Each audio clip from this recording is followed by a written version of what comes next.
tinupad ng mga apostol, Gawa Kapitulo 2 versikulo 38. Bago ang lahat, huwag kalimutan mag-subscribe bilang inyong suporta.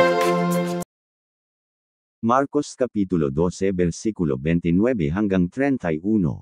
Sumagot si Jesus, ang Pangulo ay, "Pakinggan mo, O Israel, ang Panginoon nating Diyos, ang Panginoon ay iisa. At iibigin mo ang Panginoon mong Diyos ng buong puso mo, at ng buong kaluluwa mo, at ng buong pag-isip mo, at ng buong lakas mo.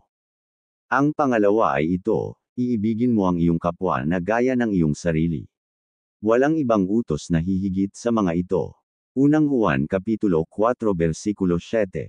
Mga minamahal, mangag-ibigan tayo sa isa't isa, sapagkat ang pag-ibig ay sa Diyos, at ang bawat umiibig ay ipinanganak ng Diyos, at nakakakilala sa Diyos. Unang Juan Kapitulo 4 versikulo 18. Walang takot sa pag-ibig, kundi ang sakdal na pag-ibig ay nagpapalayas ng takot, sapagkat ang takot ay may kaparusahan, at ang natatakot ay hindi pa pinasasakdal sa pag-ibig.